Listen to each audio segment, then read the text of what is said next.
That single, powerful sentence from Carl Jung contains the entire map of the human journey. But what does it truly mean to become who you are? And what is the one critical, terrifying, and liberating step that starts this transformation? It's the moment you stop being available. How many times have you said yes when your entire being screamed no? How many invitations have you accepted? How many tasks have you taken on? How many emotional burdens have you carried? Not out of genuine desire, but out of a deep-seated fear. A fear of disappointing others, of being rejected, of not being seen as helpful, kind, or worthy. This state of constant availability is a prison we build for ourselves. We call it kindness, we call it responsibility, we call it love. But Jung had another name for it, the persona. And living solely through the persona is the slowest, most respectable way to annihilate the soul. Today, we are going on a deep dive. We are not just going to talk about setting boundaries in the modern, superficial sense. We are going to explore the profound psychological alchemy that occurs when you consciously decide to withdraw your energy from the world's endless demands and redirect it inwards. This is the path of individuation, the sacred process of becoming whole. This isn't about becoming selfish, cold, or isolated. It's about becoming real. It's about the radical act of choosing your own soul over the applause of the crowd. So before we begin this journey, I want you to make a commitment to yourself. In the comments below, I want you to write, "I am reclaiming myself." This is your declaration. This is the first step out of the prison of availability. This is you telling the universe, and more importantly, telling yourself, that you are ready to begin. If you're ready, let's descend into the brilliant, challenging world of Carl Jung. In the theater of life, we all wear a mask. Jung called this mask the persona. The word comes from the Latin for the masks worn by actors in ancient Greek drama. It's the version of ourselves we present to the world. It's the good employee, the dutiful son, the supportive friend, the perfect parent. The persona is not inherently bad. It's a necessary tool for social navigation. It allows us to interact smoothly and function in society. The problem does not lie in having a persona. It lies in believing you are the persona. This is the trap of availability. When your entire identity becomes fused with this mask of agreeableness, of constant service, of being the one who always says yes, you have handed the keys to your soul over to the expectations of others. You become a collection of roles rather than a unified individual. Jung stated, "The persona is a functional complex that comes into existence for reasons of adaptation or personal convenience. But what happens when that convenience becomes a cage? You feel a deep, gnawing emptiness, a sense of fraudulence. You might have success, friends, a family that loves you, but you feel like an actor who has forgotten his own name after the play is over. This is the price of unlimited availability. You trade authenticity for acceptance. You silence your own needs, desires, and opinions to maintain social harmony. But the parts of you that you silence do not disappear. They are merely banished to the shadows, where they gather strength. So, how do you know if you're trapped in this golden prison? You feel exhausted by social interaction, not just tired, but drained, as if your life force has been siphoned away. You feel resentment. You find yourself secretly angry at the very people you're trying to please because your sacrifices go unnoticed or unappreciated. You have no idea what you truly want.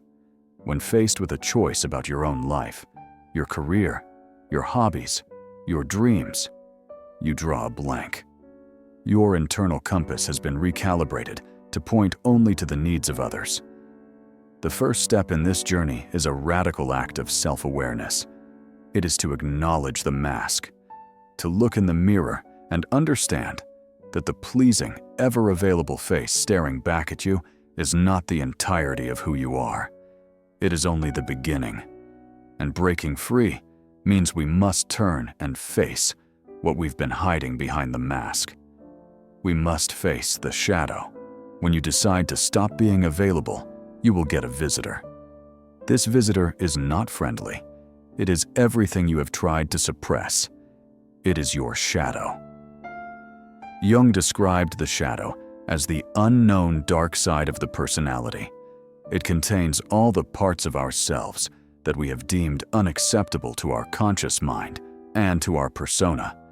Our selfishness, our anger, our vulnerability, our passions, our unchristian or unspiritual impulses. It's the garbage bag of the psyche, where we shove everything we don't want to see. When you are constantly available, you are in a constant state of shadow suppression. You can't be angry because that's not nice. You can't be selfish because you must be helpful. You can't say no because you must be agreeable. But Jung's genius was in realizing that the shadow is not evil. It is merely undeveloped. He famously said, "The gold is in the dark." Your greatest strength, your most vibrant life force, your deepest creativity is locked away in that dark bag. The moment you say no for the first time, the moment you cancel a plan to rest, the moment you state an unpopular opinion, the moment you prioritize your own project over someone else's request, the shadow knocks. This is why it's so terrifying. When you stop being available, you are not just met with the potential disapproval of others. You are met with the eruption of your own inner world. You might feel a surge of guilt so powerful it feels like a physical illness. You might feel a wave of anger that scares you. You might feel a selfishness that makes you question if you are a good person. This is the critical test. Most people flee at this point. They throw the door back open, apologize profusely, and put the mask of the persona back on, promising never to take it off again. But the hero, the one on the path of individuation, does something different. They take a deep breath and they invite the shadow in for a conversation. They ask, "What are you trying to tell me? What part of me have I been starving?" The guilt is the voice of a part of you that has been taught its worth is conditional. The anger is the voice of your violated boundaries. The selfishness is the cry of a self that has been neglected for far too long. Jung taught that we must integrate the shadow, not indulge it blindly, but acknowledge it, understand it, and bring its energy into the light of consciousness. The person who has integrated their anger doesn't become a monster. They become someone who can defend themselves with calm strength. The person who integrates their selfishness doesn't become a narcissist. They become someone who can care for themselves, and therefore care for others more authentically. When you stop being available, you stop running from yourself.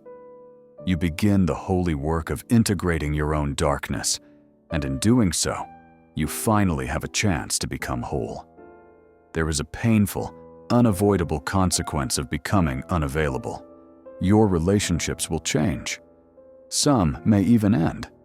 And this is not just a side effect, it's a necessary part of the process. This happens because of a powerful Jungian concept, projection. When we have not owned our own shadow, our own power, or our own inner opposite, what Jung called the anima in a man and the animus in a woman, we don't just hide it. We unconsciously project it onto other people. If you have disowned your own strength and authority, your inner king, you will be drawn to and controlled by authoritarian figures. If you have disowned your own need for nurture and creativity, your inner queen, you will desperately seek it in a partner, demanding they provide it for you. The available person is a master of projection. Their relationships are often not between two whole individuals, but between two half-people, each using the other as a screen to project the missing parts of themselves. You play the role of the capable one for your helpless partner. You play the role of the easygoing one for your demanding friend. You play the wise savior for the person who sees you as their guru. The moment you stop being available, you are essentially turning off the projector. You are taking your projection back. And what happens? The other person is left blinking in the light, seeing you for the first time, not as the screen for their needs, but as an individual.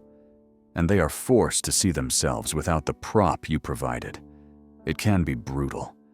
The friend who relied on your constant availability suddenly has to confront their own helplessness. The partner who relied on you to make all the decisions suddenly has to develop their own sense of direction. They may react with anger, confusion, or accusations. They might say, "You've changed," and you have. You have withdrawn the hook of projection. Jung knew this was a painful but liberating divorce. It's the divorce from a fantasy-based relationship into a reality-based one. Many relationships, built on the unstable foundation of mutual projection, will not survive this.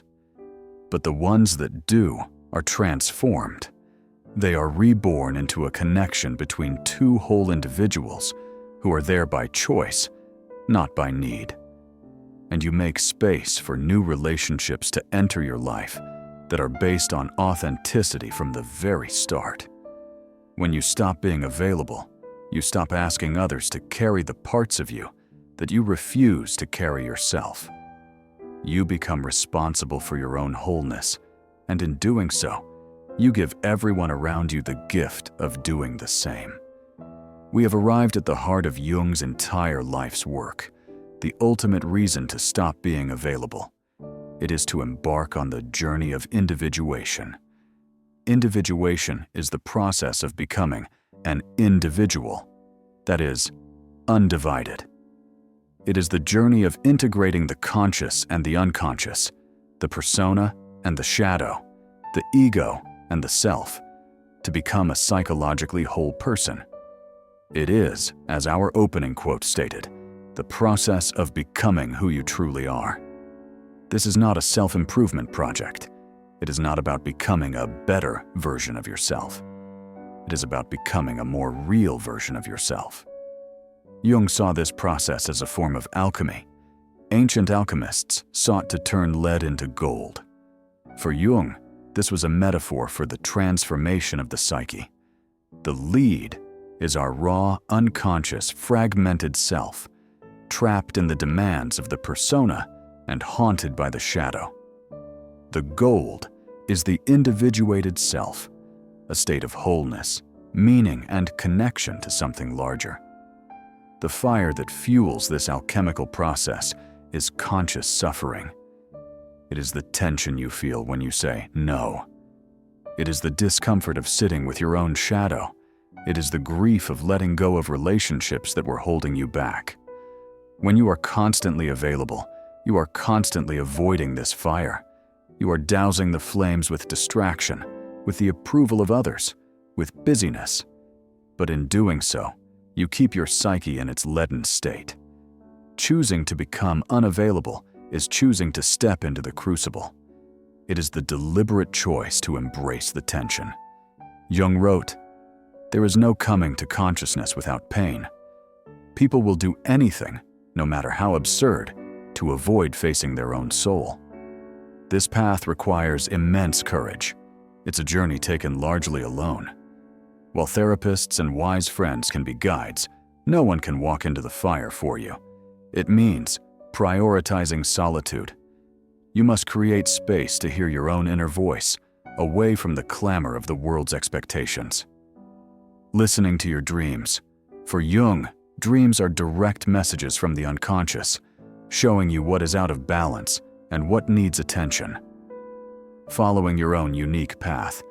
Individuation means you stop looking for a pre-written map. You learn to trust the signals from your own soul, even if they lead you away from the conventional path. When you stop being available to everyone, you finally become available to yourself. And the self, for Jung, was the greater personality, the God image within us. The goal of life was not happiness or success, but to connect with this center and live from it. This is the gold. This is the prize.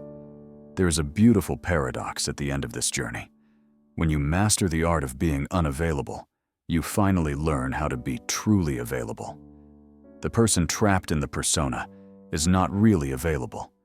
They are offering a hollow mask, a depleted resource, an offering tainted with resentment and obligation. They give from a place of emptiness. But the person who has walked through the fire of individuation, who has integrated their shadow, withdrawn their projections, and found their own center, that person becomes a fountain. When they choose to give, they give from a place of wholeness and freedom. Their yes is a full-bodied, authentic yes. Their presence is a genuine gift, not a transaction for approval. They are like the kintsugi bowl. The breaks, the moments of saying no, the painful shattering of old patterns are not hidden. They are filled with gold, making the bowl more beautiful, stronger, and more valuable than it was before. The journey begins with a no to the world so that you can say a profound yes to yourself. And it culminates in a new ability to say yes to the world again, but this time on your own terms, from a place of unshakable inner strength. You stop being available as a servant to the world's expectations, and you become available as a vessel for your own soul's purpose. And that changes everything. Your life is not a dress rehearsal. The privilege of this lifetime is waiting for you. It begins with one small, brave, and terrifying act. The choice to stop being available. The journey is long. Be patient with yourself, but begin.